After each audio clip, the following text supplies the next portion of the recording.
Welcome back to the November edition of Around OHS. I'm Allie Johnson. And I'm Kenzie Christopher. Winter sports have begun, but let's not forget about the great fall season.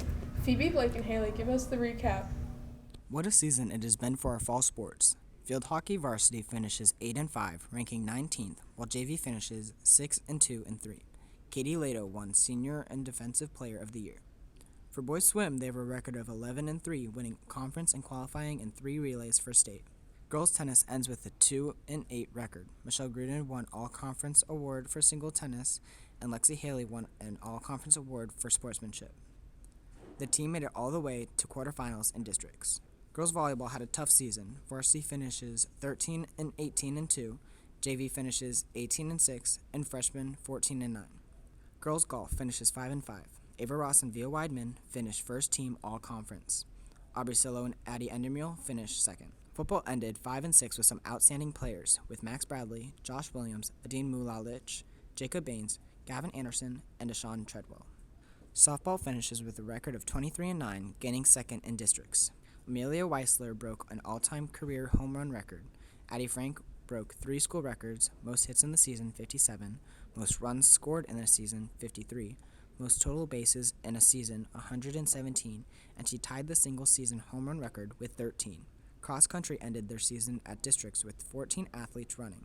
The boys soccer team ended their season 12-9-2. They sadly lost in PKs to Melville in districts. With Phoebe Reel and Haley Conaway behind the camera, I'm Blake Bronick for Around OHS. It sounds like our senior athletes had a great fall season. Some of our athletes have already chosen where they're going to play for college. Nina and I show where 2 D1 athletes have committed. 2 talented Oakville students have committed to D1 colleges for their future baseball careers. Let's take a look at that process. I'm committed to the University of Tennessee for being a right-handed pitcher. When I was a freshman, Tennessee had offered me, and it was kind of like a no-brainer, so I committed the next day. It was always my dream school, not to mention they have a really great program now, so it was really all I could ask for. I've committed to Lindenwood University, and I'm going to be a left-handed pitcher. They gave me really good scholarship, and it's kind of a smaller school, so it kind of felt more homey almost. It's not as big time, you know. So they had me out for a visit, and then they showed me around all the campus, let me meet the team and stuff like that, and they let me take pictures in their jerseys and stuff like that. I thought that was the most fun part. And then they sat me down and had a meeting and with my parents and everything, and gave me my offer. With these 2 kids in particular, they're very good at what they do, but I know if you had the 2 of them in the dugout right now, they would tell you they're happy with where they're at, but they're not satisfied in terms of they know that they can be better. They're tremendous baseball players, but they're also great leaders. They work extremely hard. If you come out and see them pitch, you can see that they're talented players, but it's all the extra stuff that they do in the off season. Again, they set just a great example for the rest of the players in the program in terms of how they go about doing their business and doing all the little things that it takes to be a great player. I really like being a part of this team, so being in that culture type of thing lets me learn how to be a leader almost before going to college. So Adam in particular, it's been a lot of years really. I've played with him, I played against him for really my whole baseball career, so we've kind of been sticking together the whole time. He's definitely like my best friend on the team, for sure, yeah. After playing and preparing for years, baseball has become more than just a sport for the 2 boys and is one of the most important aspects of their lives. It means everything to me. I mean, it's probably like my first love. I started playing and I enjoy practice. I enjoy all the hard things, and I feel like that's what can separate you as a baseball player, is being able to enjoy the hard parts of the sport. I'm for sure nervous. It's hard not to have nerves. It's a big stage and whatnot, but I feel like that's where people grow the most. For me, staying connected with God, I was able to overcome those obstacles.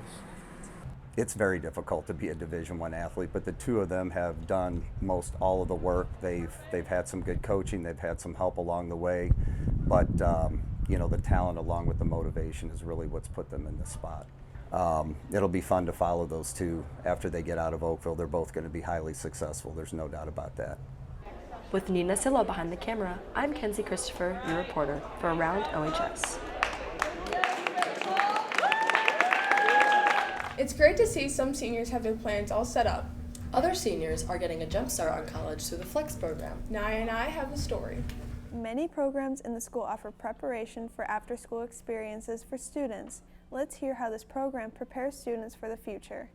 The Flex program allows seniors to leave school early to pursue their ICAP goals, and students can do this either through like a paid work experience or even a volunteer position. Students can elect to take Flex either 1 or 2 blocks per semester, and they need to work 90 hours per block. I do recommend it a lot. I thought like I should be at school first. I really joined it late and I still got in. I thought like maybe I'll just get over this last year, but it actually really does help with a lot. I definitely like the program. I think that it is very beneficial to students because, you know, you're getting both that kind of young adult experience of having a job and having an adequate amount of hours, but you're also in school. I think the Flex program benefits me for sure because I get the maximum amount of hours that I want to work per week while getting work experience and also being able to get all my school stuff done. With Allie Johnson behind the camera, this is Naya Banderman for Around OHS. For students involved in the Flex program, they probably need to stay motivated to get their work done outside of school. For students who go in person to school, their screens are monitored by GoGuardian to ensure work gets done. Natalie and Gavin report on students' and teachers' opinions on GoGuardian. There are many opinions about GoGuardian throughout the school. Let's hear some of the opinions from the students. I'm not a big fan of GoGuardian, but it does promote like self-advocation where people, if they need help, they can speak through GoGuardian, or it also allows teachers to look at their screens if people are playing or doing stuff they're not supposed to. I don't really like it because it's like kind of like an invasion of privacy, like on like your computer, obviously, and I just don't like how all your teachers can see it. Teachers like block out tabs for students, like if they're playing games or something. It's like I have like all my homework tabs open and then like teachers block them out. Now let's hear the opinions from the teachers. GoGuardian is just a helpful tool for teachers to make sure students are staying on task. Also just kind of time management. I don't think this is something like a lot of teachers talk about or maybe students think about, but a lot of times I'm using it just to see like where students are in their work, to see if like, are we ready to move on to the next thing? So obviously as a teacher, I'm very pro GoGuardian, but sometimes I think the students view it just as like a gotcha kind of thing. I am very much in favor of using it, not just to like catch students doing something wrong, but to catch them doing something right. It's just a very useful tool for teachers just to keep everyone focused in on what we're doing, and again, probably like a little more under the radar thing people are less aware of, just time management and just kind of making sure everyone's together and seeing where everyone's at. With Gavin Howson behind the camera, I'm Natalie Gerard for Around OHS. Technology has sure come a long way. One group who embraces all sorts of technology is the Robotics Club. Maddie and Allison have the story. Some students at OHS share their love for engineering and teamwork through the Oakville Robotics Club. Let's take a look into how their year is going. We will find out on January 4th what the game will be. Every year, the robotics competition that we are involved in changes. Then we'll start designing and building the robot. We hosted the Gateway Robotics Challenge again, and it's just because every game is different. Every year is a learning experience. Yes, there are basics about robotics, but every year there's something new that some new challenge that you have to overcome. So, well, this is my 4th year on the team, so every year it's a different challenge. So I feel like every year there's some big discovery that we learn mainly through failure. So every year we use that failure and say, okay, we definitely are not going to do this in means of design on the robot. Just because this competition, we're using the robot from last year, the robot wasn't in the best shape, so we couldn't really start from scratch, so we had to make modifications to something that wasn't perfect. So we were pretty limited on what we could change about our robot. Like we have people studying stuff that's not even related to robotics joining in and learning like business management skills and obviously like the teamwork and all that, but I think that's the reason I stayed. But obviously, like he said, we're getting like experience using tools and all that, but I think it's much more than that. We're also gaining like life skills and skills we can use in most workforces. Everybody should join robotics. It's a good time. No matter what you're interested in doing the rest of your life, I have a spot for you in robotics. With Allison Schmidt behind the camera, this is Maddie Palazak for Around OHS. Technology played a big part in the recent election. While most students can't vote, they can still get involved in the government. Roman shows us the club where it happens. Every year, Youth in Government goes to Jefferson City to perform their mock government. But what is a mock government? So basically, we all make a bill, like legislator, that we would want to see, like in Missouri or anywhere else, and then we go and present it to all these other schools from Missouri, and then it's basically like a mock like House of Representatives. Each person has a set amount of time, 5 minutes, to propose their bill, and then after they propose their bill, people get to like present counter arguments and like ask questions, and then at the end of that, there's a vote on whether or not you pass the bill. With not a lot of time left, there's a lot of pressure to be prepared. We have a meeting almost every Thursday where we've basically just been like going through and like perfecting our bills that we have. I think the most difficult part is probably going to be answering people's questions because we don't really know what they're going to ask. So I feel like that's kind of hard to prepare for, like make sure you know every single thing about it. I think the most difficult part is either going to be presenting our bill or staying awake while other people present theirs. Recently I started getting more interested in government, and I've heard good things about the program, so I'm glad that I joined. I'm friends with everyone in the club right now, and the club itself seems pretty fun to be in because, I mean, you get to travel, skip school, and you're going to the Capitol, which is really cool, and you get a little time to go get food and stuff with your friends, so I'm looking forward to it. And we look forward to your results. I'm Roman Baban for Around OHS. I wanna be in the room where it happens. Nice finishing the lyrics. Thanks. Maybe Bree and Addie can find other people who can finish the lyrics just like us. This is Tiger Walking. Finish the lyrics.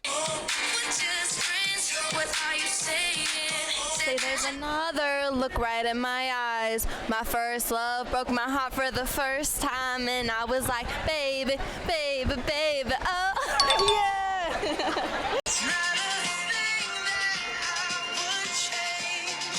'Cause girl, you're amazing, just the way you are.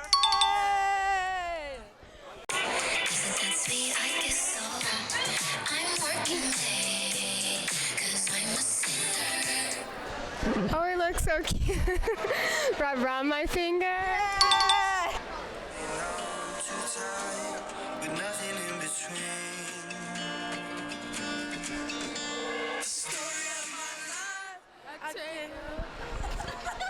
I'll drive all night until it's performance time. Close enough. Yeah, close enough. Bingo, check. Okay. Doc told me to travel, but there's COVID on the planes, and I Love Vermont, but it's the season of the sticks, and I saw your mom. She forgot that I existed, and it's half my fault, but I just like to play the victim. I'll drink alcohol till my friends come home for Christmas. Yeah, good job.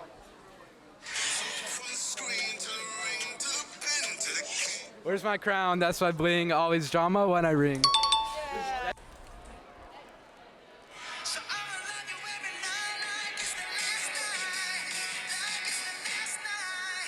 If the world was ending, I'd want to be next to you. Yeah, good job. reaching out, touching me, touching me. Sweet Caroline. Rock, rock, rock. Good job. Oh yeah. Feeling like a trumpet that's coming your way. Did you hear that boom, ba-dum, boom, boom, ba-dum,